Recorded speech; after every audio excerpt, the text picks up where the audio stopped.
Hello my dear students, how are you? बेटा कैसे हैं आप? कैसी चल रही पढ़ाई वढ़ाई? मस्त हैं आप? बढ़िया पढ़ाई करिए, मेहनत करिए। टाइम बहुत नज़दीक आ गया है। कोई कहीं यहाँ वहाँ ध्यान देने की जरूरत नहीं, सिर्फ आप अपनी पढ़ाई पे फोकस करिए बेटा, ठीक है? पिछले लेक्चर में हमने आपको पिछला चैप्टर फिनिश कर दिया था एक ही लेक्चर में। और अब जो है आज बेटा लाइट, हमने बताया ना, लाइट की जो यूनिट है आपकी वो बहुत इंपॉर्टेंट है। इस यूनिट से आप ऐसा मानिए कि अगर बढ़िया सारी तैयारी कर ली, इस यूनिट को वेल प्रिपेयर कर लिया, तो 12 से 15 नंबर अपनी पॉकेट में डाल के जाएंगे आप 27 फरवरी को। और जाके ऐसे कॉपी खोलेंगे और ऐसे आप पॉकेट से 12-15 नंबर निकाल के ऐसे चिपका देंगे कॉपी में, एकदम से OTF। इसको सिर्फ तैयार करिए। तैयार करने के लिए हमने आपको एक ऐसा प्लेटफॉर्म बना के कोशिश की है तैयार कराने की कि आप कम टाइम में और अच्छी तैयारी कर सके, ठीक? तो जितना भी इंपॉर्टेंट पोर्शन है वो हम यहाँ से उठा रहे हैं। आज का जो चैप्टर है बेटा, प्रकाश का गोली पृष्ठों पर अपवर्तन, उस चैप्टर में तीन डेरिवेशन है, लेकिन दो बहुत इंपॉर्टेंट है। दो बहुत इंपॉर्टेंट है। किस तरीके से हम कहें, जब आपको भरोसा होगा, बहुत इंपॉर्टेंट है। हाँ, ठीक। तो चलिए बेटा, टाइम को ना बर्बाद किया जाए, सीधे सीधे आप मुद्दे पे आ जाएं और चैप्टर का नाम डालें। बातें तो फिर फुर्सत में होंगी हमारी, ठीक? चैप्टर का नाम डालिए बेटा, प्रकाश का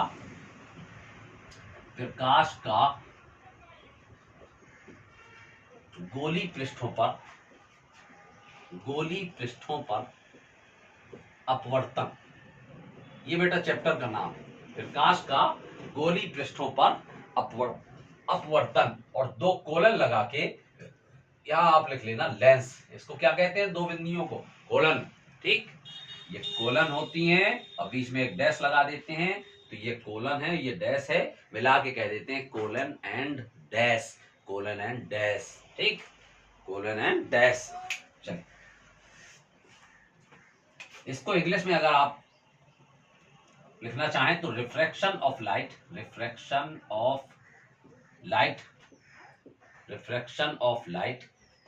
एट spherical surfaces।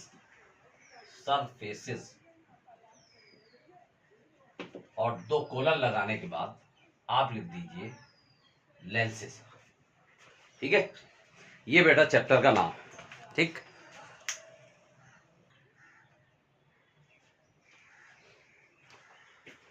डाल लिया है चैप्टर नाम। चलिए, बहुत कुछ आपको हम इसमें टाइम ना बर्बाद हो इसलिए हम बहुत कुछ एक्स्ट्रा नहीं बताएंगे, सीधे सीधे आपकी काम की चीजें बेटा। इस वक्त इस समय सिर्फ काम की चीजें पढ़ने का टाइम है, कचरा पढ़ने का टाइम नहीं है, ठीक? देखिए, आप अवतल पृष्ठ जो होते हैं, गोली पृष्ठ जो होते हैं वो दो तरह के होते हैं। जैसे गोली दर्पण आपने दो तरह के पढ़े, अवतल दर्पण, उत्तल दर्पण। उसी तरह से गोली पृष्ठ भी दो प्रकार के होते हैं, अवतल पृष्ठ, उत्तल पृष्ठ। ये अवतल पृष्ठ होता है और ये उत्तल पृष्ठ होता है। ये हिस्सा पूरा कांच का होता है ना? अगर आप यहाँ देखेंगे तो यहाँ कुछ नहीं, खाली मैदान है, तो इसको आप विरल माध्यम कह सकते हैं। ये कांच से भरा हुआ है, घना है, इसलिए इसको आप सघन माध्यम कह सकते हैं, ठीक? इसी तरह से ये कंडीशन होती है इसमें आप इसको कह सकते हैं सघन माध्यम। यहाँ मैदान खुला पड़ा है, इसको आप कह सकते हैं विरल माध्यम। बेटा एक चीज गौर करिए, ये ध्रुव होता है, इसमें भी ध्रुव होगा। ये मुख्य अक्ष होती है, इसमें भी मुख्य अक्ष होगी। ध्रुव और वक्ता केंद्र को मिलाने वाली रेखा को ही मुख्य अक्ष कहते हैं। ध्रुव और वक्ता केंद्र को मिलाने वाली रेखा को ही मुख्य अक्ष कहते हैं। ध्रुव से वक्रता केंद्र की दूरी को वक्रता त्रिज्या r कहते हैं। इसमें भी बेटा r कहेंगे। फर्क सिर्फ इतना होता है इसमें कि आपने कल भी चिन्ह पर पाटी पढ़ी थी कि पृष्ठ के बाईं ओर यानी लेफ्ट साइड की जो दूरियां होती हैं वो मेजरमेंट नेगेटिव होता है, और पृष्ठ के राइट साइड यानी दाईं ओर की जो दूरियां होती हैं, जो नाप होती है, वो सब पॉजिटिव होती है, ठीक? इसके पृष्ठ के दाईं ओर की दूरियां पॉजिटिव और पृष्ठ के बाईं ओर की दूरियां जो भी होंगी वो नेगेटिव ली जाती है, ठीक? इतनी सी बात में आप समझ गए होंगे। बस सीधे सीधे आप इसमें जो आपके बहुत इंपॉर्टेंट डेरिवेशन है वो आपको करना है, 2 या 3। तो बस सीधे क्वेश्चन लिखिए, आप टाइम ना बर्बाद करिए। किसी गोली अवतल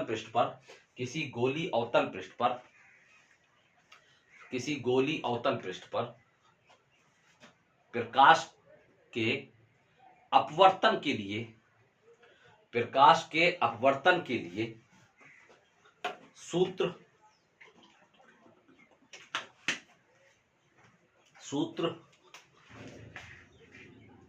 n/v -1/u बराबर n-1/r की स्थापना कीजिए। n/v -1/u बराबर n-1/r की स्थापना कीजिए।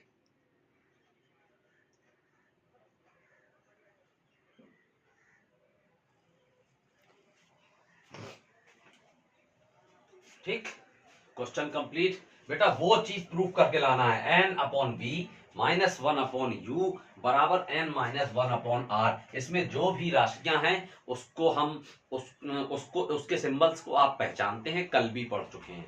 u वस्तु की दूरी, v प्रतिबिंब की दूरी, r वक्रता केंद्र तक की दूरी जिसको वक्रता त्रिज्या कहते हैं, और n क्या होता है, अपवर्तनांक होता है। कोई नए प्रतीक नए सिंबल्स नहीं है, सब पढ़े हुए सिंबल्स है। ठीक, बस आप देखिए। अच्छा, इसकी जो कहानी है वो बेटा अगर आप लिखने पे आओगे, याद करने पे, तो हमें लगता है कि शायद 2-4 महीने गुजर जाए। इतनी लंबी कहानी है। यहां से लिखना चालू करोगे बेटा कन्याकुमारी तक जाएगी। कहां तक याद करोगे? इसलिए आपको रटना नहीं है, याद नहीं करना। आप मेरे लेक्चर को गौर से इंटरेस्ट के साथ देखिए, सब कुछ यहीं याद होगा, यहीं याद होगा, आज ही याद होगा, बिल्कुल आज के आज याद होगा और सीधा दिमाग में जाएगा बेटा, यू बिलीव मी। और इसमें एक चीज और याद रखिएगा, आज मैं जो समझा रहा हूं इस डेरिवेशन को जितनी मेहनत से, आज इतना जो है सीधा सीधा दिमाग में जाएगा कि इसकी इनपुट है बेटा, आउटपुट है ही नहीं इसका। एक बार दिमाग में गया तो इनपुट तो है, लेकिन दिमाग से बाहर कभी नहीं आएगा, आउटपुट नहीं है। और अगर दिमाग से बाहर आएगा तो ऐसे माध्यम बना के आएगा कि आपके कंधे पे, फिर बाजू पे, और फिर इसके बाद हाथ पे, कलाई पे, पंजे पे, और फिर अंगुलियों पे, अंगुलियों से पेन पे, पेन से उसकी रेफिल पे, रेफिल से पॉइंट पे, और पॉइंट से इंक के थ्रो फिर निकलेगा इतनी स्लो स्पीड में, ठीक, कि आप समझ भी नहीं पाओगे दिमाग से कुछ जा रहा है। चलिए खैर, तो मेरा मतलब इस कहानी को जो हम बोल रहे हैं उसको आप डायग्राम के माध्यम से समझिए, एक झटके में याद हो जाएगी। बस जो डायग्राम में समझा दें, समझो वही लिखना है। क्या लिखना है? देखिए, माना एक गोली अवतल पृष्ठ,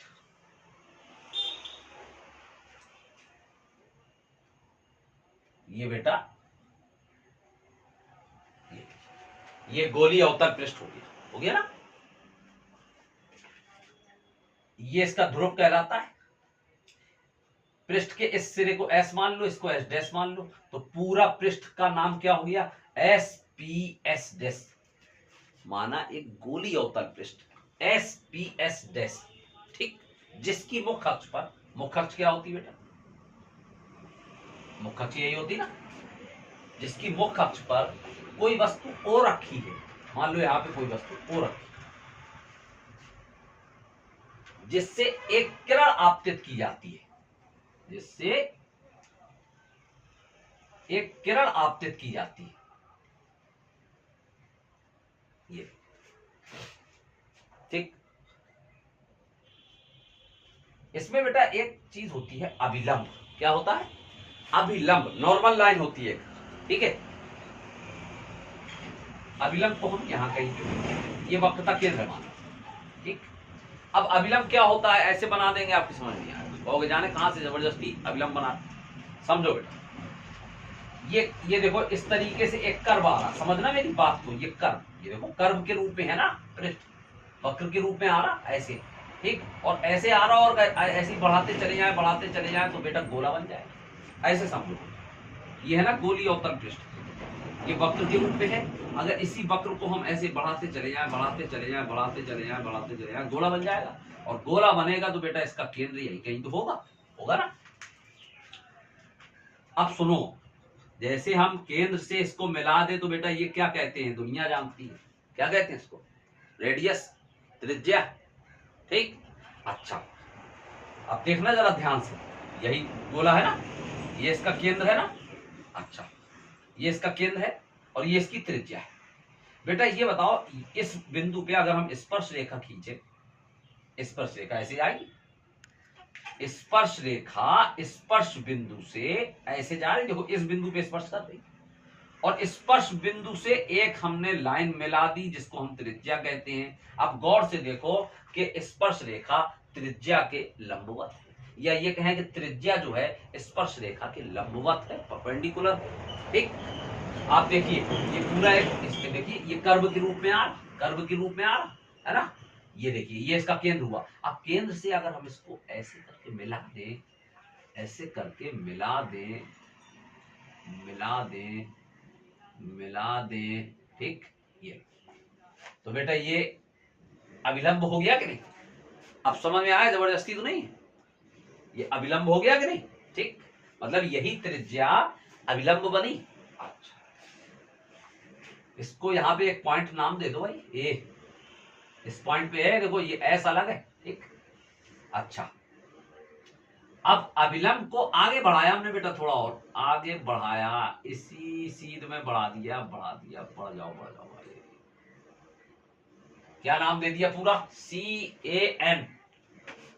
ठीक, अब ये जो प्रकाश की किरण आपतित की जा रही, बेटा एक बात ध्यान दो, इस तरफ है विरल माध्यम और इस तरफ पूरे में कांच भरा, पूरा कांच का पृष्ठ है ये।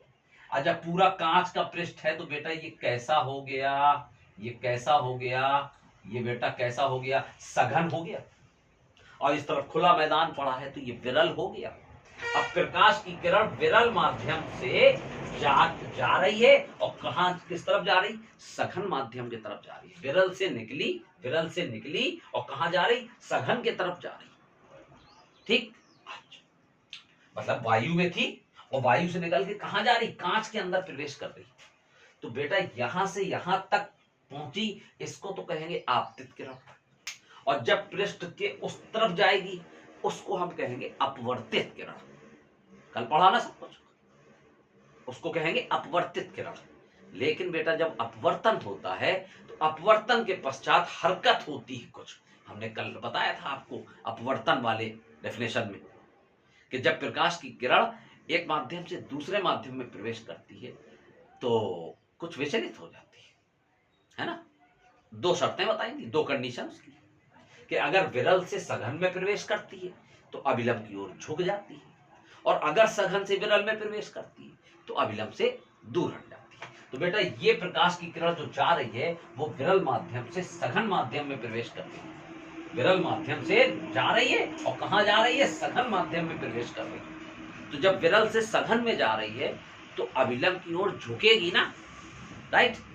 अभिलंब की ओर देखो बेटा, जाने का डायरेक्शन समझो अच्छे से, जाने का डायरेक्शन देखो, एरो लगा, ये जा रही, जाने की दिशा उसकी ये दिख रही थी, ये ऐसे जा रही, लेकिन नहीं, अभिलंब की ओर ऐसे ना जाएगी, ऐसे नहीं जाएगी, अभिलंब की ओर झुक जाएगी। तो बेटा थोड़ा सा अभिलंब की ओर झुका दो।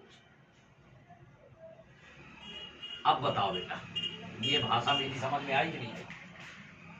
ऐसे जा रही थी ऐसे, लेकिन वो ऐसे अपवर्तित ना हुई बल्कि थोड़ा अभिलंब की ओर झुक गई, झुक गई, लेकिन अभिलंब की ओर झुक के निकल तो गई आगे, पर पीछे उसी डायरेक्शन पे आती हुई प्रतीत होती है।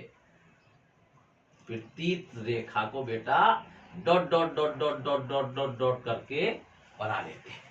ठीक, स्केल नहीं रखा है बेटा, लहर मार जाए तो मार जाए, घर पे अपना स्केल रखना है, एग्जाम में स्केल रखना। अब क्या करें, लहर मार रही है, लहर मत मार, चल ओके। फिर से देखो, माना एक गोली अवतल पृष्ठ SPS डैश जिसकी मुख्य अक्ष पर, आज ही याद होगा विथ माई गारंटी, ठीक। माना एक गोली अवतल पृष्ठ SPS डैश जिसकी मुख्य अक्ष पर कोई वस्तु O रखी है जिससे एक किरण OA आपतित की जाती है, जो अपवर्तन के पश्चात अभिलंब, अभिलंब CAN, अभिलंब का नाम है CAN, अभिलंब CAN की ओर झुक जाती है, लेकिन झुक तो गई और निकल गई, झुक के थोड़ा सा आगे निकल गई, लेकिन पीछे आती हुई प्रतीत होती है। निकल तो गई आगे, पर पीछे आती हुई प्रतीत होती है। ठीक। दूसरी किरण इसके वक्रता केंद्र से आपतित करती है। कहां से? वक्रता केंद्र से। बेटा जो वक्रता केंद्र से हम आपतित करते हैं, वक्रता केंद्र से आपतित करते हैं, वो उसी दिशा में अपवर्तन के पश्चात उसी दिशा में वापस आ जाती है। मतलब होता क्या है, जो वक्रता केंद्र से जो किरण आपतित करते हैं वो अपवर्तन के पश्चात, भाई यहां से यहां तक आपतन होगा और इसके बाद जो होगा वो अपवर्तन होगा। तो जो किरण वक्रता केंद्र से आपतित करते हैं वो अपवर्तन के पश्चात उसी दिशा में निकल जाती है, उसी दिशा में निकल जाती है। ठीक। लेकिन पीछे आती हुई प्रतीत होती है। अब इसी रेखा पे आप डॉटेड रेखा, ये डार्क रेखा है, इसी रेखा पे डॉटेड रेखा आप कैसे दिखा दोगे भाई? नहीं दिखा पाओगे। ठीक है। लेकिन पीछे आती हुई प्रतीत होती है। अब ये यहां से प्रतीत हो रही थी पीछे आती हुई, ये यहां से पीछे आती हुई प्रतीत हो रही थी, ये यहां से हो रही थी, ये यहां से हो रही थी, दोनों यहां पे काट देती है। और जहां पे काट देती है बेटा, वहीं पे वस्तु का ऑब्जेक्ट और इमेज, वस्तु और प्रतिबिंब, वहीं पे वस्तु का आभासी प्रतिबिंब आई प्राप्त होता है। समझ में आ रहा? चित्र से, चित्र से ही बेटा सब कुछ समझना है। आप रट के तो कुछ भी नहीं कर सकते हैं?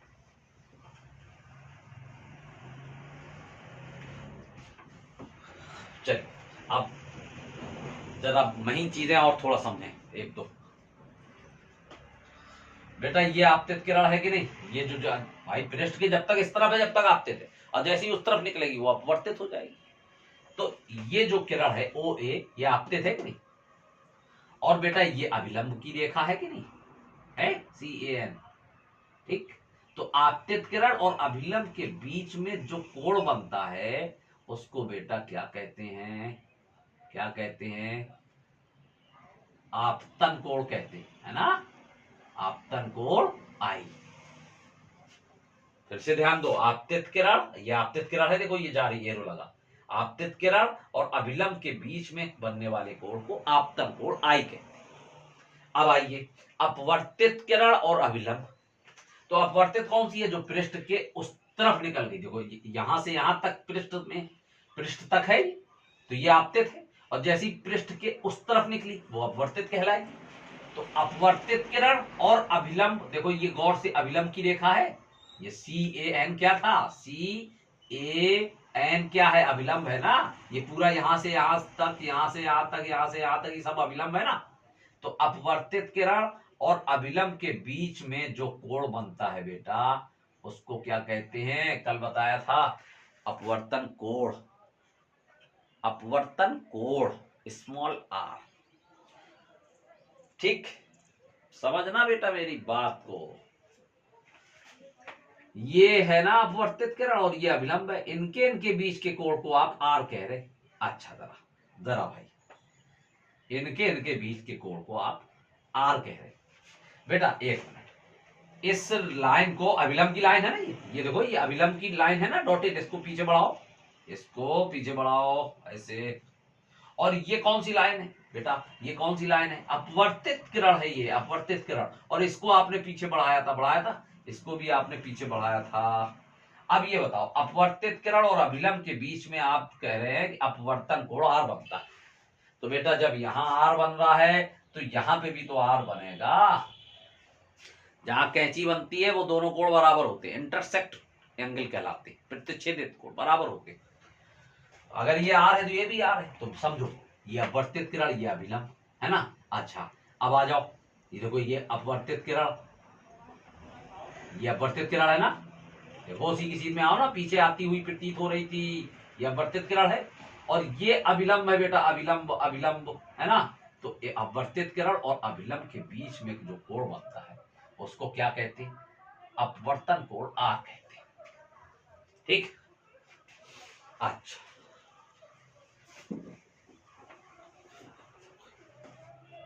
बेटा एक काम करें, अगर हम वस्तु द्वारा बना हुआ कोण अल्फा मान लें, प्रतिबिंब के द्वारा जो कोण बन रहा है उसको बीटा मान लें, वक्रता केंद्र द्वारा जो कोण बन रहा है उसको गामा मान लें। ठीक, ध्रुव से सारी दूरियां नापी जाती है, तो ध्रुव से वस्तु की दूरी, ध्रुव से वस्तु की दूरी बेटा कितनी होगी? वस्तु की दूरी क्या कहलाती? u। ध्रुव से वस्तु की दूरी हो गई, और ध्रुव से प्रतिबिंब की दूरी I फॉर इमेज और I फॉर इमरान। ओके, ध्रुव से प्रतिबिंब की दूरी क्या बताई थी कल? v। और ध्रुव से वक्रता केंद्र की दूरी क्या बताई थी? वक्रता त्रिज्या r। ये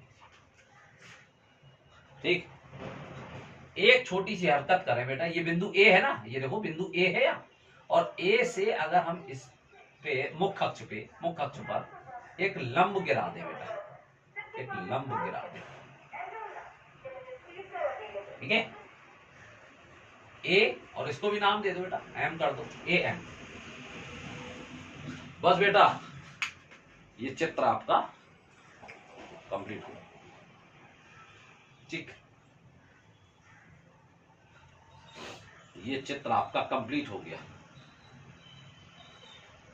देखिए फिर से हम पूरी कहानी को समझा रहे हैं, आप गौर करिए।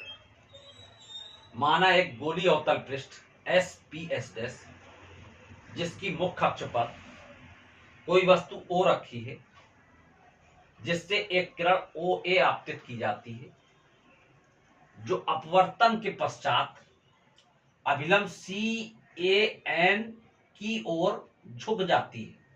ऐसे जा रही थी, ऐसे जा रही थी ना ये, तो अब ऐसे नहीं जा रही, थोड़ा सा झुक गई, लेकिन पीछे आती हुई प्रतीत होती है। दूसरी किरण उसके वक्रता केंद्र से आपतित करते हैं, जो अपवर्तन के पश्चात उसी दिशा में निकल जाती है, लेकिन पीछे आती हुई प्रतीत होती है। ये दोनों किरणें, ये वाली और ये वाली, अब जब प्रतीत होगी तो डार्क के ऊपर प्रतीत थोड़ी ना दिखेगी, बस आ रही है, समझो, ये यहां से आ रही है, ये यहां से वापस आ रही है, दोनों किरणें बिंदु I पर अपना वास्तविक प्रतिबिंब बनाती है, आभासी प्रतिबिंब बनाती है।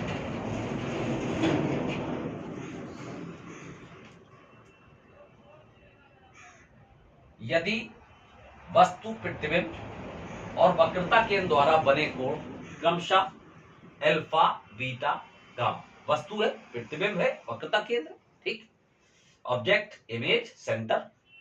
यदि वस्तु, प्रतिबिंब और वक्रता केंद्र द्वारा बने कोण क्रमशः अल्फा, बीटा, गामा बिंदु A से मुख्य अक्ष पर गिराए गए लंब AM की ऊंचाई h हो, तब,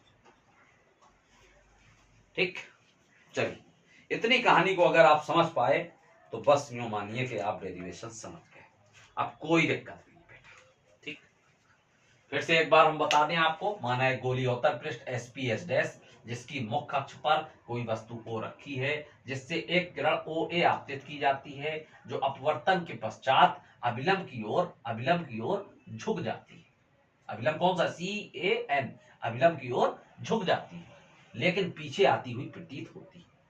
दूसरी किरण वक्रता केंद्र से आपतित की जाती है, जो अपवर्तन के पश्चात उसी दिशा में निकल जाती है, लेकिन पीछे आती हुई प्रतीत होती है। ये दोनों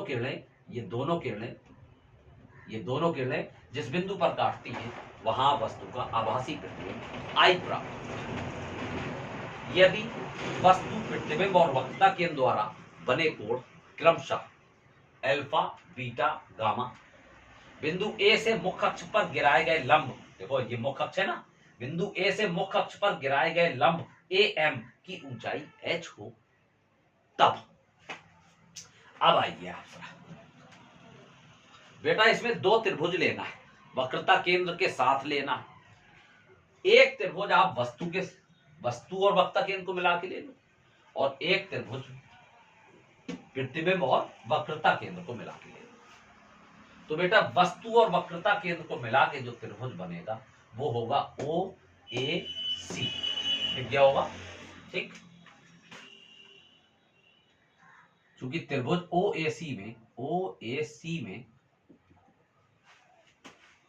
बेटा ये आपका YouTube channel physics bye Imran sir, जिसमें आपका स्वागत आधे घंटे पहले हो चुका था, है ना।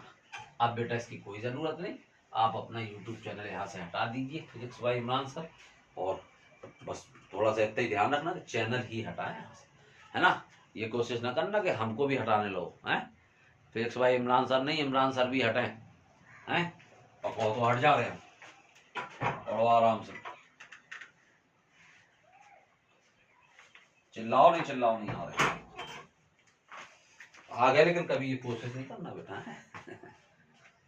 हाँ चलो बेटा, ये देखो जरा, त्रिभुज कौन सा लिया, OAC, है ना। त्रिभुज OAC। अच्छा, अगर हम अलग से बनाए बेटा, देखना ध्यान से, OAC, यही तो है OAC। बेटा यहाँ पे कौन सा कोण बन रहा, अल्फा। बेटा यहाँ पे कौन सा कोण बन रहा, गौर से देखो, OAC, कौन सा कोण बन रहा, ये वाला I, है ना। और यहाँ कौन सा बन रहा, वो तो साफ साफ दिखाई दे रहा, गामा। गामा जो है एक फिर एक में आ गई, इसीलिए तो कह रहे हैं, एक पॉइंट को समझो, टाइम लगे लगने दो, आधा घंटा लगने दो, पौन घंटा लगने दो, 1 घंटा लगने दो, ठीक। अगर आ गया ना 5 नंबर 15 मिनट, समझने में 1 घंटा, पौन घंटा, आधा घंटा लग रहा, करने में तो 10 मिनट लगे। बेटा एक प्रमेय पढ़ी है कि बहिष्कोण जो होता, बहिष्कोण मतलब जो बाहर बनता है बेटा, यहाँ पे ये अंदर बन रहा है, ये अंदर बन रहा है, ये बेचारा बाहर चला गया, तो इसी को कहते हैं बहिष्कोण, ठीक। और प्रमेय कहती है कि जो बहिष्कोण होता है वो अन्य दोनों कोणों के योग के बराबर होता है। तो इसका मतलब कि गामा जो, चूंकि त्रिभुज OAC दिख गया, OAC में गामा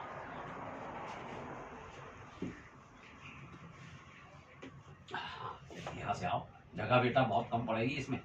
त्रिभुज OAC में गामा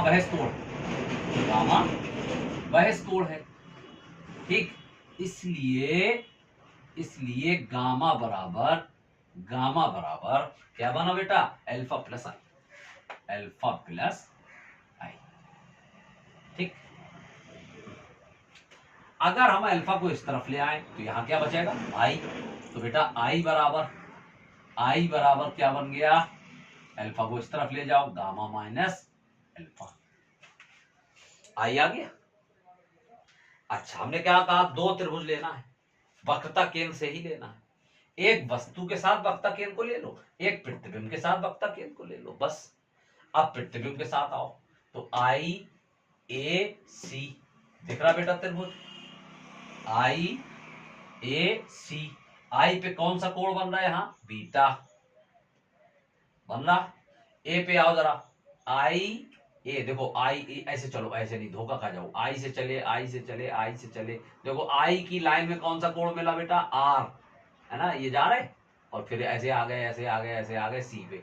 तो आई से जब ए पे पहुंचे और ए से सी पे, आई से ए पे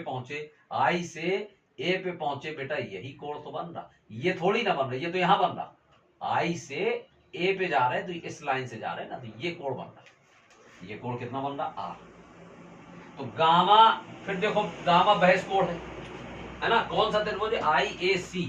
तो फिर देखो आप, चूंकि त्रिभुज IAC में गामा बहिष्कोण है बेटा, गामा बहिष्कोण है, इसलिए आप गामा बराबर कह सकते बीटा प्लस आर, गामा बराबर बीटा प्लस आर।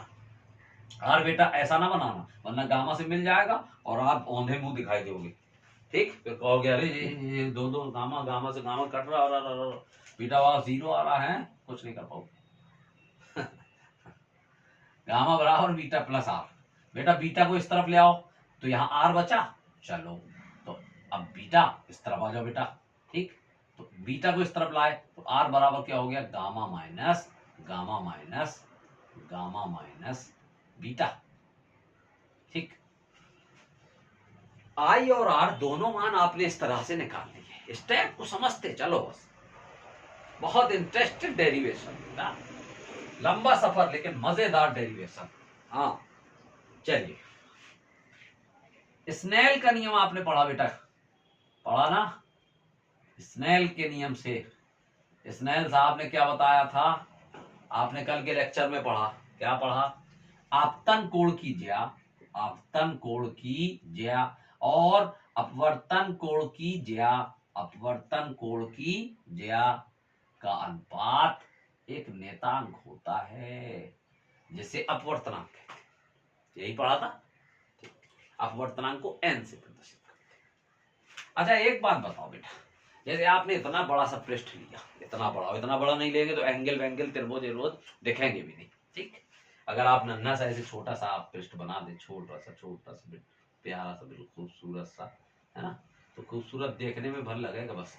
और यहाँ से मालूम चला वस्तु से एक किरण यहाँ डाली और ये बक्सा केंद्र रहेगा, नन्हे नन्हे त्रिभुज बेटा, कोण कहाँ से समझ में आएगा? कुछ नहीं समझ में आएगा।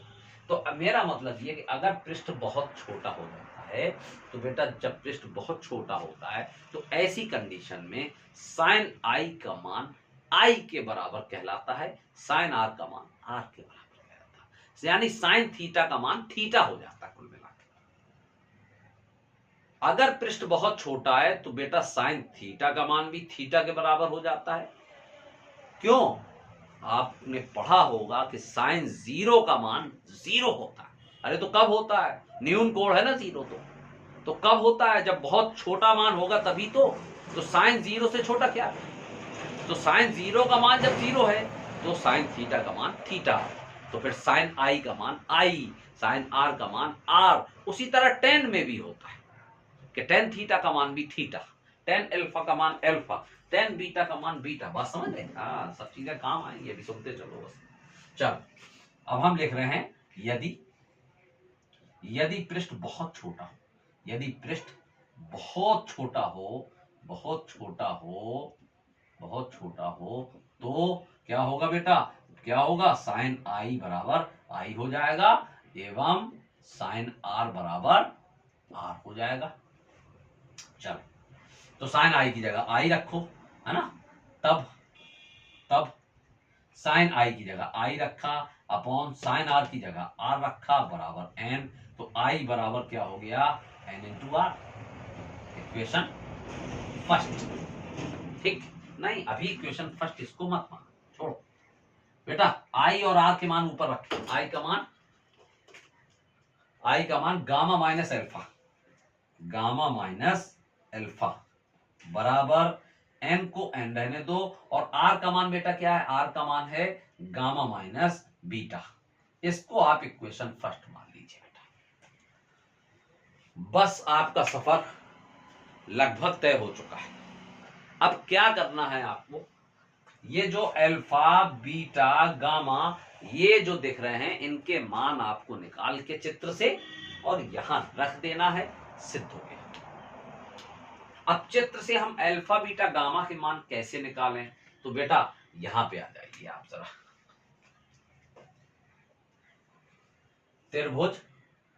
त्रिभुज ओ ए एम में दिखाइए बेटा, समकोण त्रिभुज लेना, ओ ए एम में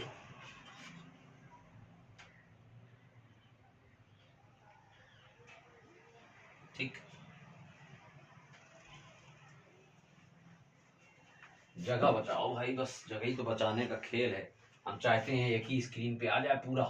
त्रिभुज ओ ए एम में, गौर से देखो बेटा, ओ ए एम ये समकोण त्रिभुज है भाई। समकोण इसलिए ये परपेंडिकुलर लाइन है ना, लंब डाला था आपने मुख अक्ष पे, आपने लिखा था ना मुख अक्ष पर एक लंब ए एम जिसकी ऊंचाई h है, ठीक? तो ये बेटा समकोण त्रिभुज हुआ ओ ए एम। और जब समकोण त्रिभुज है तो समकोण त्रिभुज में tan का सूत्र क्या होता? लंब बटे आधार। तो कोण के सामने वाली भुजा को ए एम को लंब कहेंगे और ओ एम को आधार कहेंगे। तो tan अल्फा बराबर क्या होगा? tan अल्फा बराबर ए एम बटे ओ एम, ठीक? अच्छा, आप एक बात बताओ, ए एम की तो नाप आपने h मान ली, रख दो, लेकिन ओ एम यानी एम से ओ तक की दूरी, काय की दूरी अतफर दूरी। अरे अगर यही एम से ओ तक ना होती बल्कि पी से ओ तक होती तो आपके पास हो जाती, नाप है आपके पास, आप यू रख देते और बाई हो रहे तो माइनस में रख देते। लेकिन ये तो इतना सा ये जो डिफरेंस पड़ गया, ये तो खेल बिगाड़ रहा, नहीं बिगाड़ेगा। आप पीछे कह चुके हैं ऊपर, यदि पृष्ठ बहुत छोटा हो, बेटा एक बात समझो, एक बात समझो, ये पृष्ठ है, ये मुख्याक्ष है, ये बिंदु P है ना, ये बिंदु P है और ये किरण आपने आपतित की O से A पर गिरी। अब A से आप लंब गिराओ, बेटा लंब जो AM बनाया ना वहां, बिल्कुल देखो गौर से, अगर पृष्ठ बहुत छोटा होगा तो जो M बिंदु है वो बिल्कुल P से जाके चिपक जाएगा, और जब M बिंदु बिल्कुल P से चिपक जाएगा तो जिसको आप OM कह रहे उसको आप OP कह सकते हैं। क्लियर हुआ? चल, तो यदि पृष्ठ बहुत छोटा हो, ये आप पहले ही कह चुके, इसलिए आप AM को आप AM रहने दो, लेकिन OM को आप क्या कहेंगे? OP। घायल हो गई लाइन है, दुरुस्त कर लो बेटा। ठीक, AM को आप AM कह दो, लेकिन OM को आप क्या कहेंगे? OP। क्योंकि OM कहते रहोगे काम नहीं चल पाएगा, OP ही कहना पड़ेगा। अब चलो बेटा, AM का मान कितना है? H, और OP का मान कितना? OP देख लो ना, OP एरो लगे सब, U। अब बाईं ओर है इसलिए माइनस का U। बेटा पृष्ठ बहुत छोटा है, ये आप कह चुके हो, इसलिए साइन थीटा बराबर थीटा रखा था। तो फिर टेन थीटा बराबर थीटा, टेन अल्फा बराबर भी अल्फा। ये आ गया अल्फा, आ गया ना अल्फा। बस ऐसी बीटा निकालो, ऐसी गामा निकालो, यहीं पे लाके रख दो, इसी की खोपड़ी में पटक दो। ठीक, तो चलो बीटा बेटा कहां से आएगा? अब एक वस्तु से लिया त्रिभुज, एक प्रतिबिंब से ले लो, एक वक्रता केंद्र से ले लो, बस हो गया अल्फा बीटा गामा। वस्तु वाला हो चुका, प्रतिबिंब में आ जाओ। आई ए एम, ये बिंदु ए है बेटा, इसको ध्यान रखना। IAM सबकोण त्रिभुज है। चल, त्रिभुज IAM में कौन सा सूत्र लगेगा? टेन बीटा बराबर लंब बटे आधार, तो लंब हो गया AM और आधार क्या हो गया बेटा? आधार हो गया IM। तो बेटा AM तो ठीक है, चलो उसको H रख देंगे हम, AM को H रख देंगे, लेकिन IM क्या है बेटा? IM कुछ नहीं है। अरे सारी दूरियां ध्रुव से ही नापी गई, अतफर तो नापी नहीं गई, लेकिन फिर वही बात, पृष्ठ बहुत छोटा है तो M बिंदु P से चिपक जाएगा, और जब M बिंदु P से चिपक जाएगा तो जिसको आप IM कह रहे उसको आप IP कहोगे, तो IM की जगह IP। ठीक, और AM का मान H रखो, IP बेटा IP चले आओ, I से P तक, B वो भी बाईं ओर, माइनस का B। ठीक, पृष्ठ छोटा है इसलिए टेन बीटा को क्या कहेंगे? बीटा। ठीक, चलिए तीसरा त्रिभुज CAM, त्रिभुज CAM में कौन सा कोण है? गामा, टेन गामा बराबर लंब बटे आधार, तो लंब हो गया AM और आधार हो गया CM। बेटा AM को तो AM लिखा रहने दो, और CM है, CM chief minister, centre of mass, कुछ भी कह दो आप। ठीक, चलो चाची मामी जो कहना चाहो।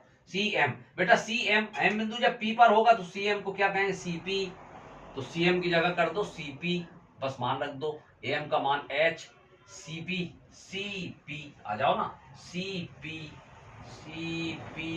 देखो एरो लगा, क्या है? R, बाईं ओर है तो माइनस का R। पृष्ठ बहुत छोटा है इसलिए टेन गामा को क्या कहेंगे? गामा। आ गया ना बेटा अल्फा बीटा गामा के मान, बस वो मान आप यहां पे रखें, समीकरण फर्स्ट में रखें। समीकरण फर्स्ट में अल्फा बीटा गामा के मान धरे पर, सॉरी मान रखने पर, धरे पर नहीं भाई, हैं धरोगे रखोगे मान। चलो गामा का मान एच अपॉन माइनस आर, यहां रखो, एच अपॉन माइनस आर, फिर ये माइनस अल्फा का मान, h upon minus you, H upon minus you, ठीक, ठीक है। चल बराबर में एन, एन, ठीक, गामा का मान h upon minus r, h upon minus r, फिर माइनस बीटा का मान, h upon minus b, h upon minus b, ठीक। बेटा एच कॉमन लो तो यहां क्या बचेगा, 1 अपॉन माइनस आर या माइनस 1 अपॉन आर कह दो। देखो एच कॉमन ले लिया, मेरी बात समझना। अब कहोगे लिखा तो है नहीं, अब बता रहे बड़बड़ाओ। -1 एच कॉमन लिया तो यहां बचा 1 अपॉन माइनस आर, यानी -1 अपॉन आर भी कह सकते, और यहां माइनस माइनस प्लस हो गया। अच्छा एच कॉमन लिया था तो यहां 1 अपॉन यू बचा। अब यहां पे कॉमन लिखना चाहिए, अभी लिखा नहीं हमने। अब यहां आइए, इसमें भी एच कॉमन लिया बेटा, बस जो कॉमन इस तरफ आया वो उस तरफ भी आया, दोनों कट गए, लिखने की जरूरत नहीं। अच्छा ये बताओ, जब यहां से एच कॉमन निकाल लिया तो यहां 1 बचेगा, यहां भी 1 बचेगा, बचेगा ना। अब जब 1 1 बचा तो n का गुणा कर दो, तो यहां n अपॉन माइनस आर हो गया, n अपॉन माइनस आर हो गया, और माइनस माइनस प्लस हो गया। n का इसमें भी गुणा करो भाई, यहां तो s कॉमन आ चुका था पहले ही। एक काम करें बेटा, आप लोग परेशान हो जाओगे, एक स्टेप बढ़ेगा बढ़ जाए, बढ़ ससुर जाए, कंफ्यूज ना हो। लेकिन इतनी मेहनत की है तो इतना क्यों रह जाए। एच कॉमन लिया, आराम से कॉमन लो पहले, 1 बटे माइनस आर जो है बस वही लिखो, माइनस माइनस प्लस 1 बटे यू। अब तो समझ में आ रहा, इतना बचा। चलो अब इसमें एच कॉमन लो, एच को बाहर लाओ, एन को अंदर ले जाओ। देखो एच को एन की जगह लिया, एन को एच की जगह ले जाओ, एच को बाहर लाए, एन को अंदर ले जाओ। तो एच जब बाहर आएगा तो 1 1 बचा, और एन को अंदर ले जाओ तो एन एन हो जाएगा, एन अपॉन माइनस आर, और minus minus plus n upon v. चलो एच से एच कट गया, आराम से करो। अब सुनो, ये पद बराबर ये पद, अरे पहले ये वाला लिख लो, इस तरफ क्या दिक्कत है, इसको उस तरफ लिख देना। चलो पहले ये रखो, n upon v minus n upon r, ठीक, बराबर इसको उस तरफ लिख लो, 1 upon u minus 1 upon r, ठीक। बेटा एन अपॉन वी, इसको इस तरफ ले आओ, माइनस यू वाले को 1 अपॉन यू, बराबर। अब मंजिल तो आपके सामने रख दी ना, तो बस उसी हिसाब से एडजस्ट करना है। इसको उस तरफ ले जाओ तो ये प्लस का हो जाएगा, इसको इस तरफ ले आओ, ये वाले को उस तरफ ले जाओ तो प्लस का हो गया, एन अपॉन आर, और ये तो माइनस का है, ये इस तरफ, ये लो, तो n upon v minus 1 upon u, बराबर आर जो है एलसीएम ले लो दोनों में बेटा, तो क्या बचेगा, एन माइनस 1, एन माइनस 1। ये होता है किसी गोली अवतल पृष्ठ पर प्रकाश के अपवर्तन का सूत्र, हेंस प्रूव इति सिद्धम। बेटा very very very very very very most important, note करिए आप।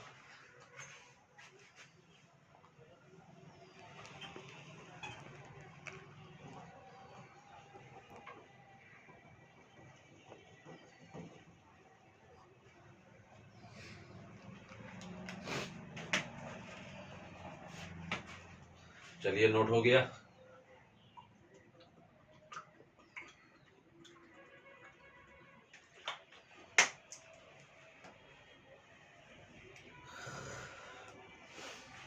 हाँ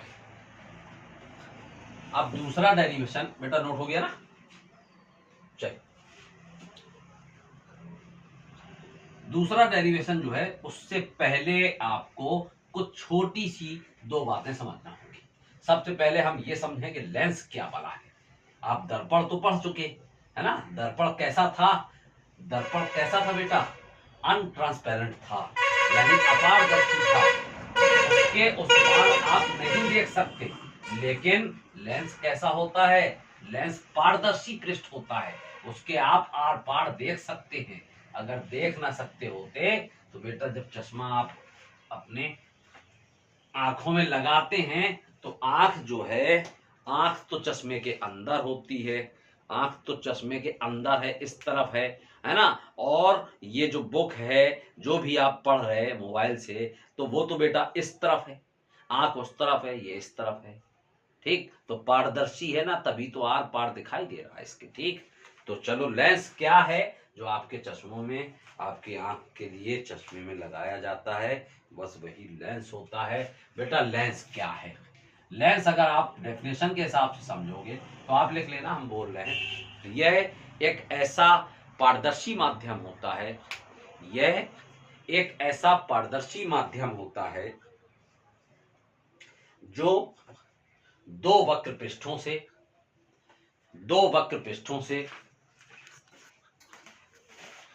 घिरा होता है। यह एक ऐसा पारदर्शी माध्यम होता है जो दो वक्र पृष्ठों से घिरा होता है।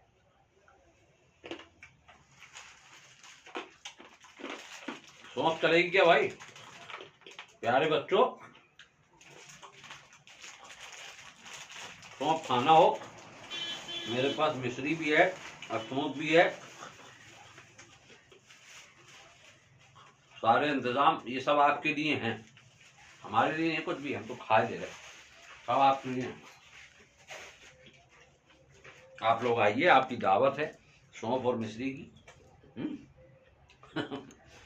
हाँ, तो लेंस क्या है? चलिए कभी मुलाकात होगी, ये तो हंसी तफरी हो गई, कभी मुलाकात होगी आपकी अच्छी दावत करने। ठीक, लेंस एक ऐसा समान पारदर्शी माध्यम होता है जो दो वक्र पृष्ठों से घिरा होता है। ठीक बेटा, लेंस दो प्रकार के होते हैं, एक होता है उत्तल लेंस और दूसरा होता है अवतल लेंस। अब उत्तल लेंस क्या होता है? उत्तल लेंस का मतलब होता है जिसके दोनों पृष्ठ उभरे हुए होते, उठे हुए होते।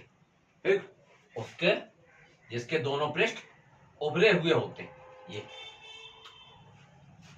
अवतल लेंस क्या होता है? जिसके दोनों पृष्ठ धंसे हुए होते हैं। ये ठीक, ये उत्तल लेंस, ये अवतल लेंस, दो पृष्ठ इसमें, एक ये वाला, एक ये पृष्ठ, एक ये वाला, दोनों को ऐसे मिला दिया, उत्तल लेंस बन गया। अवतल में क्या होता है? एक ये वाला पृष्ठ, अवतल पृष्ठ अभी आप पढ़ के गए, और एक ये वाला पृष्ठ, उत्तल पृष्ठ है ना, दोनों को मिला दिया, दोनों को मिला दिया, तो बेटा जब दोनों को मिला दिया तो ये क्या बन गया? अवतल लेंस बन गया। ठीक है, चलिए अगर आप ये समझ रहे हैं तो थोड़ा सा और भी एक चीज समझ लें कि लेंस में प्रतिबिंब बनाने के नियम क्या होते हैं। हेडिंग लगाएंगे हम, आप बाद में स्क्रीनशॉट कर देना। लेंस में, क्योंकि बेटा ये सब छोटी छोटी बातें हैं, थोड़ा सा बस ये लास्ट है, जब ये समझोगे तभी वो डेरिवेशन समझ पाओगे। लेंस में प्रतिबिंब बनाने के नियम आपने दर्पण में कल पढ़े थे, कल दर्पण में पढ़े थे प्रतिबिंब बनाने के नियम, बस लगभग वही नियम लेंस में भी लागू हो जाते हैं। पहला नियम, जैसे ये उत्तल लेंस है, ये उत्तल लेंस है बेटा, ये मुख्य अक्ष कहलाती है, और जैसे दर्पण में यहां पर ध्रुव हुआ करता था मध्य बिंदु पे, उसी तरह इसमें जो है प्रकाशिक केंद्र होता है। क्या होता है? प्रकाशिक केंद्र होता है। प्रकाशिक केंद्र को सी से प्रदर्शित करते हैं। ठीक, उसमें वक्रता केंद्र सी होता था, इसमें प्रकाशिक केंद्र सी होता है। अच्छा, और ये मुख्य अक्ष है, प्रकाशिक केंद्र से जाने वाली रेखा वो मुख्य अक्ष कहते हैं। अब कोई किरण अगर मुख्य अक्ष के समांतर आपतित करें, ठीक, इसका फोकस जो होता है बेटा वो यहां पर होता है। अगर कोई किरण मुख्य अक्ष के समांतर आपतित करें तो वो अपवर्तन के पश्चात फोकस से होकर जाती है। कहां से जाती? फोकस से होकर जाती है, अपवर्तन के पश्चात। अपवर्तन के पश्चात, परावर्तन के पश्चात नहीं। दर्पण में परावर्तन होता था, लेंस में अपवर्तन होता है। तो मुख अक्ष के समांतर आपतित होने वाली किरण अपवर्तन पश्चात कहां से जाती है? फोकस से आपतित होती है, फोकस से अपवर्तित होती है। दूसरा नियम क्या होता है इसका? जस्ट उल्टा। ये लेंस है, ये मुख्य अक्ष है, ये प्रकाशिक केंद्र है। ठीक, लेंस में बेटा दो फोकस होते हैं, ये भी हम आपको बता दें। एक फोकस इस तरफ भी होता है, एक फोकस इस तरफ भी। अब समांतर जब आपतित करते हैं तो वो फोकस से अपवर्तित होती है, और अगर आप फोकस से आपतित कर दें लेंस पर, कोई किरण को फोकस से होते हुए लेंस पर आपतित कर दें, तो वो अपवर्तन के पश्चात मुख्य अक्ष के समांतर हो जाएगी। देखो आपतन कब तक कहलाता है, आपतित किरण कब तक कहलाती? जब तक बेटा ये किरण यहां से चली और जब तक लेंस के इस तरफ रहेगी, ठीक, या लेंस तक कह लो, तब तक वो आपतित है।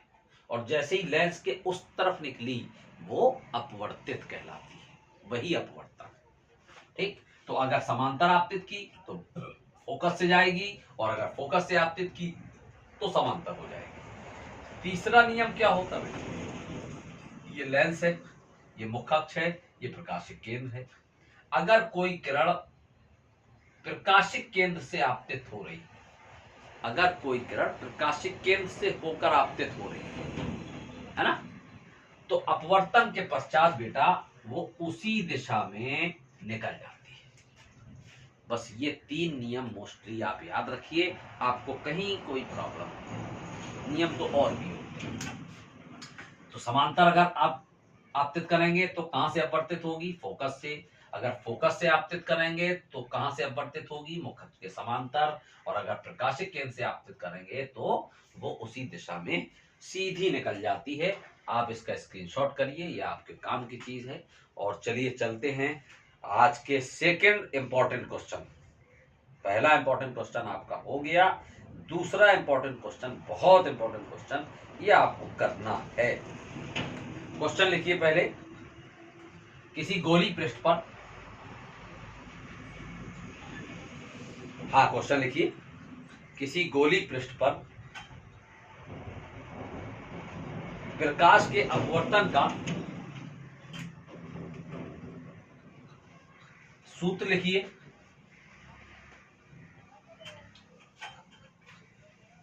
तथा इसकी सहायता से, तथा इसकी सहायता से, इसकी सहायता से पतले लेंस की फोकस दूरी के लिए, पतले लेंस की फोकस दूरी के लिए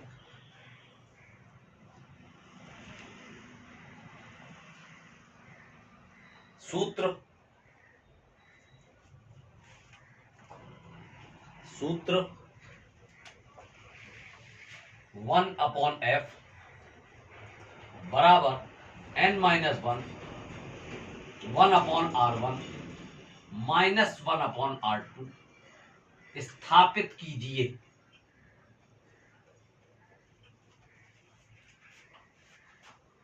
इसको सिद्ध करना बेटा। चलिए आंसर में आप हेडिंग डाल लीजिए व्यंजक। और बेटा बहुत बढ़िया क्वेश्चन है, ये भी बहुत बढ़िया। बस ये है कि बहुत बड़ा नहीं है ये, इसलिए आपको डरना नहीं है। पिछले वाले में हो सकता है आप थोड़ा बहुत बीपी ईपी आप लोगों को बढ़ गया हो, ब्लड प्रेशर। हाय भगवान कितना बड़ा डेरिवेशन है, हाय हाय हाय हाय भगवान कितना कितना बड़ा डेरिवेशन है। तो ये सब ना करना है, मेहनत करो। आप जितने बार पढ़ोगे, देखो उसको अभी आपको इतना बड़ा लग रहा है, दोबारा पढ़ोगे इतना हो जाएगा, और दोबारा पढ़ोगे, तिबारा पढ़ोगे इतना हो जाएगा, चौथी बार पढ़ोगे इतना हो जाएगा। 27 फरवरी सुबह सुबह पढ़ना, इतना सा हो जाएगा, जेब में डालना, पहुंच जाना इसको। ठीक, चलिए तो इसके बारे में थोड़ा माना फलाना कर ले, पहले आप कुछ लिख लें। अच्छा अच्छे डायग्राम तो ऐसे बैठो। चल देखो बेटा, ये एक डायग्राम बना रहे हैं, ध्यान से देखना। ये एक बेटा उत्तल लेंस है, ठीक ठाक बना दिया, थोड़ा सा बड़ा तो बनाना ही पड़ेगा। ये बेटा उत्तल लेंस है,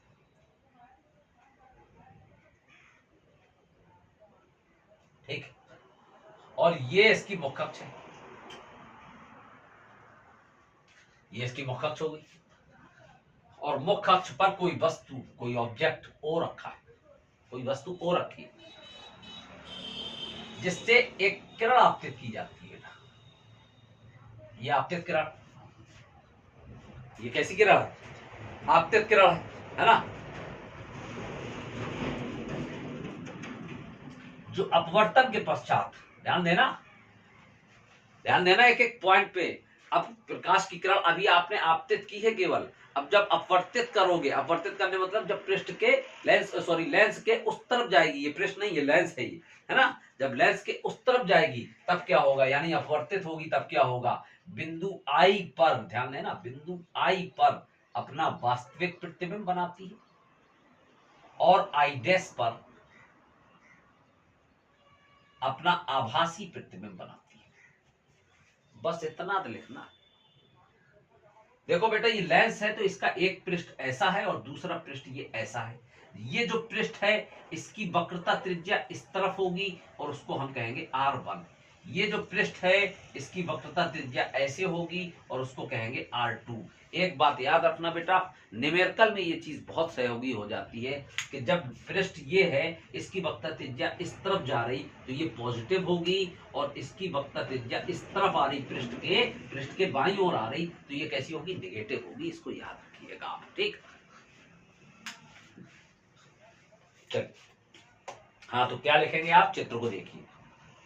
माना, एक चीज और सुनिए, वो तो हम भूल ही गए बेटा, इसी डेरिवेशन को कहते हैं लेंस मेकर सूत्र। कभी कभी परीक्षा में इस तरह से आ जाता है, लेंस मेकर सूत्र की स्थापना कीजिए, तो याद रखिएगा आप, इसी को कहते हैं बेटा लेंस मेकर सूत्र। कौन सा, 1/f बराबर n-1 1/r1 -1/r2, ठीक, यही है लेंस मेकर सूत्र, ठीक। क्या लिखना है आप सुनिए। माना एक उत्तल लेंस जिसकी मुख्य अक्ष, ये पूरी लाइन क्या है, ये मुख्य अक्ष, जिसकी मुख्य अक्ष पर कोई वस्तु ओ रखी है।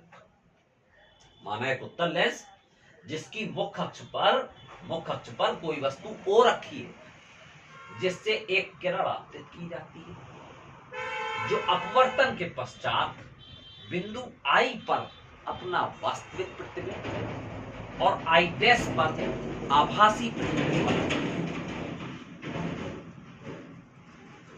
यही आभासी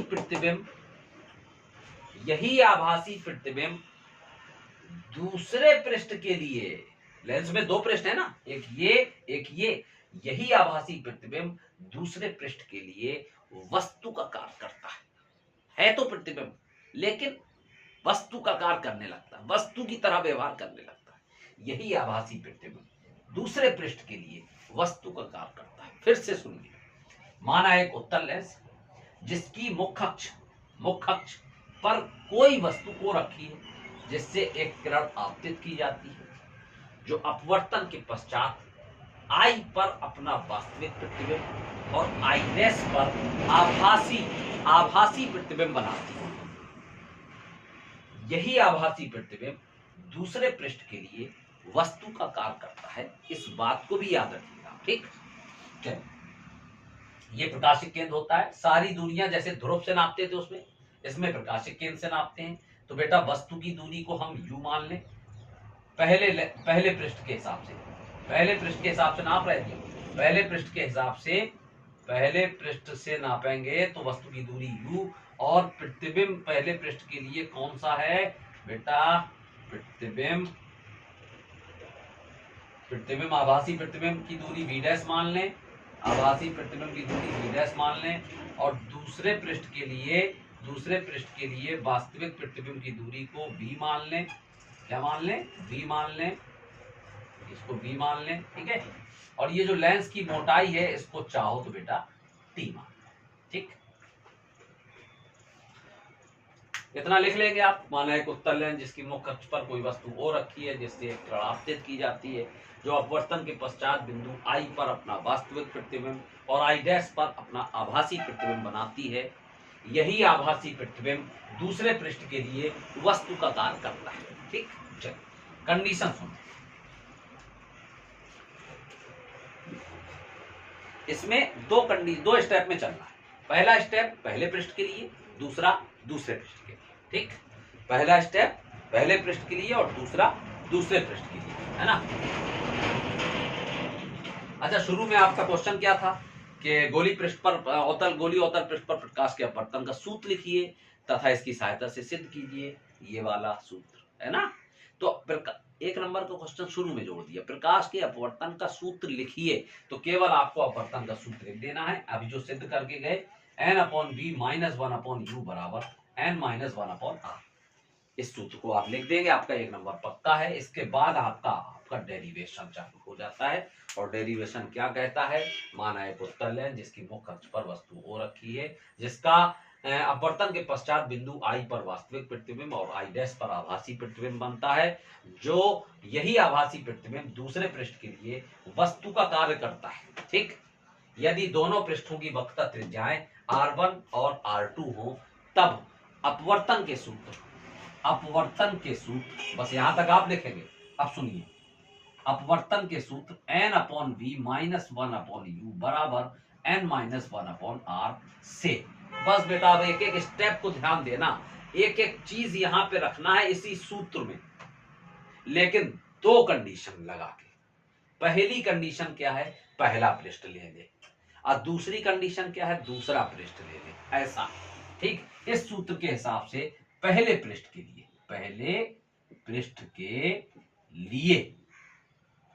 चलिए भाई, पहले पृष्ठ के लिए जो भी काम करेंगे सब पहले पृष्ठ के हिसाब से। n क्या है, अपवर्तनांक है बेटा, गौर करो, पहला पृष्ठ ये। अब वस्तु प्रकाश की किरण वस्तु से चली, वस्तु यहां पे है खुले मैदान में, यानी वायु में रखी है, और वायु से चली बेटा कहां जा रही है, क्या यहाँ इसका घर है क्या, अरे वायु से चली, लेंस में प्रवेश कर गई। लेंस काय का होता है, प्लास्टिक का नहीं होता, अरे भैया मान लिया, मान लिया कांच का, हाँ लेंस काय का होता, कांच का। ठीक, तो वायु से चली और प्रकाश की किरण कहां घुस गई, जाके कांच में घुस गई। तो अपवर्तनांक जो होगा वो वायु के सापेक्ष कांच का अपवर्तनांक कहलाएगा। बेटा अपवर्तनांक को n से ही प्रदर्शित करते हैं, लेकिन अगर हमें कंडीशनल अपवर्तनांक लिखना है, बात समझना, कंडीशनल अपवर्तनांक लिखना है तो इस तरीके से, एयर माने वायु, गिलास माने कांच। अब जैसे वायु से कांच में जा रही, वायु से निकल रही और कांच में प्रवेश कर रही, तो जिससे जा रही उसके सापेक्ष जिसमें जा रही उसका अपवर्तनांक ANG कहलाएगा, यानी वायु के सापेक्ष कांच का अपवर्तन। वायु से जा रही, कांच में प्रवेश, वायु से निकल के और कांच में प्रवेश हो रही, तो वायु के सापेक्ष कांच का अपवर्तनांक, और उसको हम n मान लें। ठीक, तो बेटा एक बात समझो, अगर हम इसका उल्टा कर दें, यानी कांच के सापेक्ष वायु का अपवर्तनांक, तो ये व्युत्क्रम हो जाता है 1/n कहलाता है, ये चीज याद रखिएगा। ठीक, तो अभी तो फिलहाल पहले पृष्ठ के हिसाब से देखें तो वायु से निकल के कांच में जा रही, तो कौन सा अपवर्तनांक लेंगे, वायु के सापेक्ष कांच का अपवर्तनांक, और उसको क्या कह रहे, n। तो चलो बेटा n की जगह तो n रख दो, सब कुछ पहले पृष्ठ के हिसाब से चलना। अच्छा, पहले पृष्ठ के लिए प्रतिबिंब की दूरी, बेटा पहले पृष्ठ के लिए प्रतिबिंब की दूरी ये v' मानी है, एरो लगे हैं सब में, आप देख देख के रख जाइए, -1/u।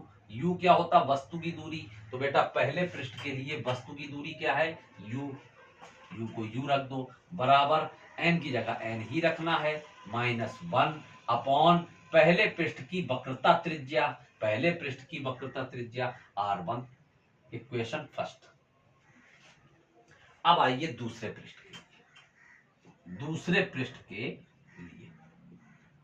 ध्यान देना, अब सब कुछ जो भी करना है वो दूसरे पृष्ठ के लिए करना है, इसी सूत्र में सारे मान रखना है, लेकिन दूसरे पृष्ठ के हिसाब से। तो चलो अब दूसरा पृष्ठ लेंस का ये वाला है, ये वाला। ठीक, तो अब बेटा जब यहां से प्रकाश की, अभी तो यहां से यहां तक आई प्रकाश की किरण, यानी वायु से कांच में, अब जब यहां निकली, अपवर्तित हुई, तो बेटा क्या हुआ, कांच से निकली और वायु में चली गई। यहां क्या हो रहा था, वायु से निकली और कांच में घुस गई, और यहां क्या हो रहा, कांच से निकली और वायु में निकल आई खुले मैदान में, तो कांच से निकल के वायु में जा रही है, यहाँ खुले मैदान से निकल के कांच में जा रही, यानी वायु से कांच में, और यहाँ कांच से निकल के वायु में जा रही, तो कांच के सापेक्ष वायु का पटना। जब वायु से कांच में जा रही तो वायु के सापेक्ष कांच का पटना, जब कांच से वायु में जा रही तो कांच के सापेक्ष वायु का पटना कितना है 1/n। तो बेटा n की जगह क्या रखेंगे 1/n। अपॉन में आओ, अपॉन में आओ, अपॉन में क्या है v माने प्रतिबिंब। तो बेटा दूसरे पृष्ठ के लिए देखेंगे, और दूसरे पृष्ठ के लिए प्रतिबिंब की दूरी क्या है v माइनस 1/u क्या है बेटा वस्तु की दूरी। अच्छा, तो दूसरे पृष्ठ के लिए वस्तु की दूरी तो दिख नहीं रही, सबने तो अपना काम चला लिया, लेकिन बेटा दूसरे पृष्ठ के लिए वस्तु की दूरी, तो बेटा वस्तु की दूरी क्यों दिखेगी, दूसरे पृष्ठ के लिए वस्तु की दूरी तो यहां दिखाई नहीं रहा, क्यों दिखेगी, जब आप कह चुके हो कि यही आभासी प्रतिबिंब दूसरे पृष्ठ के लिए वस्तु का कार्य करता है। तो बेटा दूसरे पृष्ठ से यानी यहां से, यानी इसकी सीध में आओ, यहां से यहां तक की दूरी नाप लो, बस वही आपकी नाप होगी। तो अब ये जो v डैश है वो बेटा वो तो यहां से यहां तक है, और आपको तो केवल यहां से यहां तक की चाहिए, तो ये जो एक्स्ट्रा है ये क्या है, ये क्या है t, ये लेंस की मोटाई है। आपको बेटा यहां से चाहिए दूसरे पृष्ठ से, और ये जो नाप है, ये जो v डैश है वो कहां से है, यहां से है, यहां से। तो हमें यहां से नहीं चाहिए, हमें यहां से चाहिए, यानी ये जो t है लेंस की मोटाई इतनी कम कर दो। तो बेटा यहां से यहां तक कितनी है v डैश, देखो गौर से v डैश है ना, और आपको चाहिए यहां से, तो ये t कम कर दो, v डैश माइनस t। तो प्रतिबिंब की सॉरी वस्तु की दूरी दूसरे पृष्ठ के हिसाब से चल रहे, तो दूसरे पृष्ठ के लिए वस्तु कौन बना था आभासी प्रतिबिंब की जो दूरी है यही तो वस्तु की दूरी है। तो वस्तु की दूरी क्या बनी v डैश माइनस t बराबर n की जगह क्या चल रहा 1/n माइनस 1 अपॉन वक्रता त्रिज्या दूसरे पृष्ठ के हिसाब से r2 रखो। ठीक। अच्छा बेटा एक बात, क्योंकि t जो है वो बहुत छोटा है v से, गौर करो t जो है t v डैश की तुलना में, t जो है v डैश की तुलना में बेटा बहुत छोटा है। इतना छोटा है इसलिए हम t को क्या कहेंगे निग्लेक्ट कर देंगे। t इतना छोटा है कि t इज निग्लेक्टेड, t को निग्लेक्ट कर दिया, t को यहां से नगण्य मान लिया, हटा दो यहां से, तो क्या बचा अब 1/n v, n का गुणा इसमें हो जाएगा। ठीक। अच्छा एक काम और करें, चले 2 in 1 n का पूरे में गुणा करा दो। चलो n का गुणा यहां करेंगे तो n से n कट जाएगा, 1/v बचा, माइनस n का गुणा यहां करेंगे तो n एकन्ना n, और अपॉन में v डैश अकेला लिख दो, t को निग्लेक्ट कर चुके। ठीक। बराबर में आओ, n का गुणा यहां करें तो n का n एकम n, और n से n कट जाएगा, तो क्या बचेगा 1 बचेगा, माइनस n का गुणा इसमें करें तो n एकम n, और अपॉन में क्या है r2। ठीक। इसको इक्वेशन सेकंड मान। अब कुछ नहीं करना बेटा, फर्स्ट और सेकंड दोनों इक्वेशन को जोड़ दो बहुत प्यार से, मोहब्बत से। बेटा फर्स्ट और सेकंड दोनों इक्वेशन को जो हम जोड़ेंगे तो ये वाला पद इसमें प्लस का है और इसमें सेम वही पद माइनस का है। देखो गौर से, सेम पद है बिल्कुल, लेकिन यहाँ प्लस का यहाँ माइनस का, तो दोनों कट जाएंगे। बचेगा 1/v और इसमें बचेगा -1/u, तो 1/v माइनस 1/u बराबर। अब इस तरफ आ जाओ, तो पहले वाले में क्या है n-1/r1, और दूसरे वाले में क्या है प्लस 1-n/r2। ठीक। अब एक बात समझो, हमने आपको अभी बताया कि ये लेंस है, ये मुख्य अक्ष है। अगर मुख्य अक्ष के समांतर कोई किरण आपतित करोगे तो वो अपवर्तन के पश्चात कहां से जाएगी, फोकस से जाएगी। अच्छा अगर हम ये पूछें बेटा यहाँ पे वस्तु कहाँ रखी है, तो वस्तु जो है कहाँ रखी है इसकी कोई गारंटी नहीं है बेटा, क्योंकि ये किरण मुख्य अक्ष के समांतर आ रही। अब समांतर आ रही, पता नहीं यहां से आ रही तो ऐसे हो गई समांतर, कि पता नहीं यहां से आ रही तो ऐसे हो गई समांतर, पता नहीं यहां से आ रही तो ऐसे हो गई समांतर, पता ही नहीं है। समांतर रेखा की कोई लिमिट ही नहीं होती, खींचते चले जाओगे, समांतर रेखाएं कभी एक दूसरे को काटती नहीं है, तो उसकी कोई लिमिट नहीं। इसका मतलब यह है कि यहां वस्तु का कोई अता पता नहीं कि कहां पर रखी है, और अता पता ना हो तो उसका मतलब होता है कि वस्तु अनंत पर रखी है। और अनंत पर रखी हुई वस्तु का प्रतिबिंब यानी समांतर आने वाली किरण का प्रतिबिंब कहां जाता है? फोकस पे। तो अगर वस्तु अनंत पर हो तो प्रतिबिंब कहां जाएगा? उसका फोकस पे जाएगा। तो एक लाइन आप लिख लीजिए, यदि यदि वस्तु वस्तु अनंत पर हो, वस्तु अनंत पर हो, अनंत पर हो, तो प्रतिबिंब प्रतिबिंब फोकस पर होगा। फोकस पर, वस्तु अनंत पर हो तो प्रतिबिंब कहां होगा? फोकस पर होगा, है ना। अर्थात u का मान अगर इंफिनिटिव हो, यानी वस्तु की दूरी अगर अनंत हो, तो प्रतिबिंब की दूरी को v कहते हैं, और प्रतिबिंब की दूरी क्या हो जाएगी? फोकस पर होगा, यानी फोकस दूरी के बराबर हो जाएगी। जब प्रतिबिंब फोकस पर ही बनेगा तो जो प्रतिबिंब की दूरी वही फोकस दूरी। तो अगर वस्तु अनंत पर होगी तो प्रतिबिंब कहां पर होगा? फोकस दूरी पर होगा। ठीक, तो चलो u की जगह इंफिनिटिव रखो, v की जगह फोकस दूरी f रख दो। तो v की जगह f रखो, तब 1/f बराबर, u की जगह इंफिनिटिव, सॉरी भाई, v की जगह f रखा है ना, और u की जगह क्या रखेंगे? इंफिनिटिव।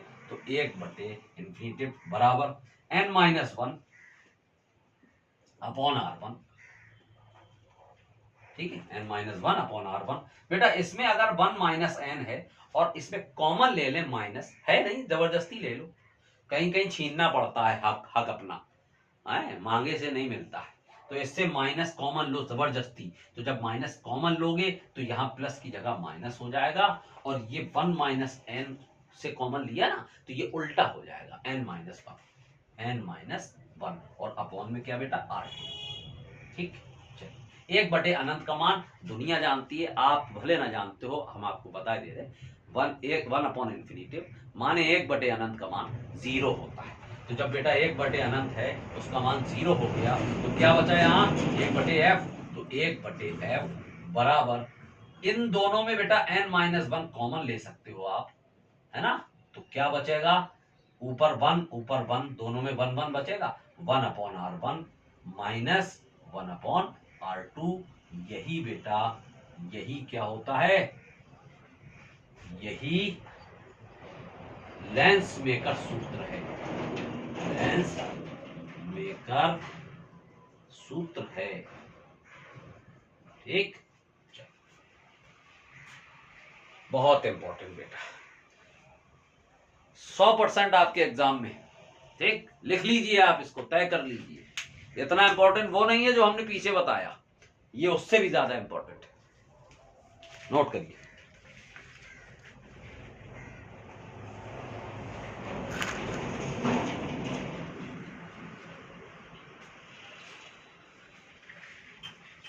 हो गया?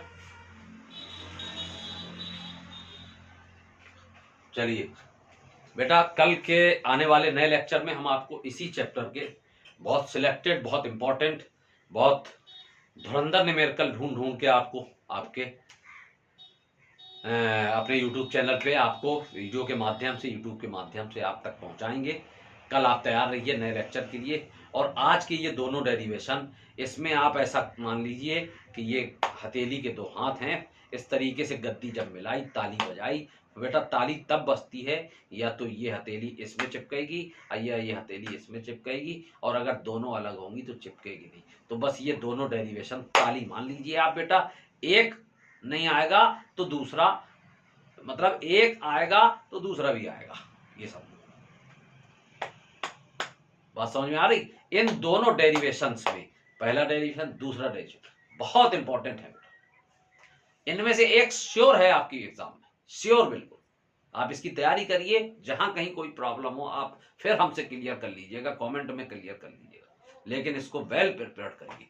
आई होप आप बेहतरीन मेहनत के साथ, अच्छी मेहनत के साथ इसकी तैयारी करेंगे, और अपने स्वास्थ्य का बेटा, हम पर डे कह रहे हैं, बार बार इंडिकेट कर रहे हैं आपको, बार बार अलर्ट कर रहे हैं कि अपने स्वास्थ्य का बेटा बहुत ध्यान रखना। बैलेंस डाइट लेने की कोशिश करो, एक गिलास दूध या कोई भी एनर्जेटिक चीज लेने की कोशिश करो, ताकि आप स्वस्थ रह सकें और आप मस्तिष्क से भी फिट रह सकें, मेंटली भी फिट रह सकें आप, और फिजिकली भी फिट रह सकें।